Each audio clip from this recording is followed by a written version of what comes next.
etc. on. What I could have done better is a lot of things.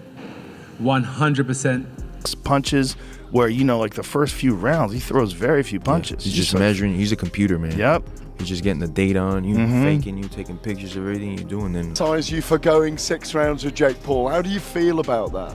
I deserve it. Why? Come on. Because, like, we're elite fighters. Joshua reportedly pulled back the curtain on what really happens behind the scenes of a Jake Paul fight contract. What many fans assume is just a straightforward crossover boxing match is allegedly far more calculated and tightly controlled, as Joshua is said to have detailed the clauses, restrictions, and hidden leverage built into these agreements. Joe Rogan's reaction told the story. This wasn't just about boxing ability. It was about business power, risk management, and controlling the narrative. And once you hear what Joshua allegedly revealed, it becomes easier to understand why so many legitimate fighters have quietly chosen to walk away from a Jake Paul fight. Stage, Yeah? and you hear him saying everything he says. Bearing in mind the journey you've been on, everything you've done, do you just think this guy's deluded? Nah. Look, an amateur coming into the game with no experience, he's taking on some good names. They may be old, they may be from different combats in terms of MMA and so on, but he's got in the ring at a decent level, fought Tommy Fury and so on. So he believes in himself. I take it seriously. I respect it. Yeah, but they're levels. Come on, AJ. Yeah, there are, but it's all about on the night. The levels that I carried last year and the year before and the year after that will not win me this fight. What will win me this fight is performing on the night. And I have to respect my opponent. If I underestimate him, I give him a chance. And that's all. Officially billed as Judgment Day was contested over scheduled 8 3-minute rounds in the heavyweight division, with Joshua entering as the clear favorite due to his elite experience and massive size advantage. Standing 6 feet 6 inches and weighing roughly 243 pounds, Joshua dwarfed Paul, who came in around 116. After several cautious early rounds, Joshua began asserting control, dropping Paul multiple times in the 5th. He closed the show in the 6th round at 131, landing a crushing right hand that sent Paul to the canvas and forced the referee to stop the fight. Anthony Joshua. Paul was sturdy for the first couple of rounds, but as the fight went on, the more experienced Joshua began to take control. After continuously connecting in the 5th round, it was only a matter of time before it was over. In the 6th, Joshua went on to knock out Paul with a big right hand. Joshua improved his career record to 29-4 now. Paul loses for the 2nd time in his career to go along with Michael Buffer offered a distinctive perspective on the influence of Jake and Logan Paul in modern boxing. He emphasized how the brothers have injected new energy into the sport, drawing in younger audiences who may never have followed boxing otherwise. Their ability to craft compelling narratives, build anticipation, and generate massive attention has undeniably expanded boxing's reach. While critics still question the legitimacy of crossover bouts, Buffer acknowledged that the Paul brothers' impact can't be ignored.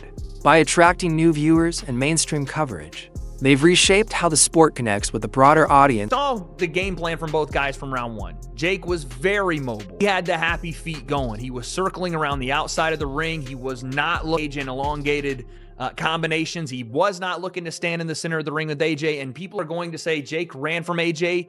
And you're right. Because guess why? He absolutely had to. Again, we talked about this in the build-up to the fight. He had to be mobile. He had to be on his bike. So yes, you're justified in saying Jake ran from him because he had to. He had to. And anybody that convinced themselves that Jake was going to walk to the center of the ring, stand in the phone booth with AJ and trade punches until someone laid flat, you were lying to yourself, or you convinced yourself of something you saw in the promo. This was always going to be the way the fight went. I wasn't surprised at all that this is the way that Jake started and pretty much fought the entire time. I was a bit surprised that AJ did hurt himself earlier. Now, again, it is very hard to hurt someone that doesn't want to engage in a continuous fight. Round 1, very much a feeling out process for AJ. Didn't really look like he did much, but Jake didn't either. There was one right hand that AJ landed in the 1st round that shook Jake up. That's the danger that was coming for Jake the entirety of the 3rd rounds were pretty much the same. A bit of a mixed bag in terms of Jake tried to get on his jab more. He did land some jabs that snapped the head back of AJ and landed some right hands, but this was all calculated risk for AJ as well, because he knew as long as he turned that faucet on and let the water run and let it fill up the sink and never turned the faucet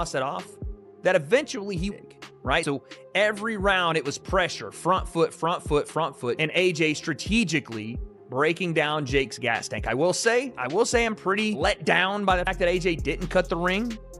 I was shocked that he didn't go to the body more. I was shocked that he didn't set up his punches more, didn't get his head off the center line more. It was not a great performance from AJ, but AJ had just come off a loss. AJ had just come off surgery. I'm not making excuses, but Anthony Joshua was candid and self-critical about his performance.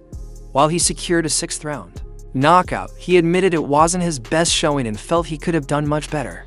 Joshua explained that he struggled early to land clean shots and couldn't trap Jake Paul as quickly as expected.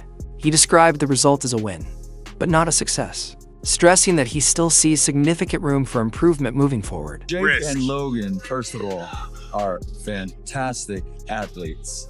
You know, what Logan does with the WWE and what Jake does with boxing, he knocks people out and everything. And they both have massive fan bases. And for me, it's great to see people get young people that follow them that didn't have, like, you know, they don't remember Ali or Joe Frazier or whatever. It's not in their wheelhouse. So it's great to see them developing fight fans and a big fight atmosphere. So it's very exciting.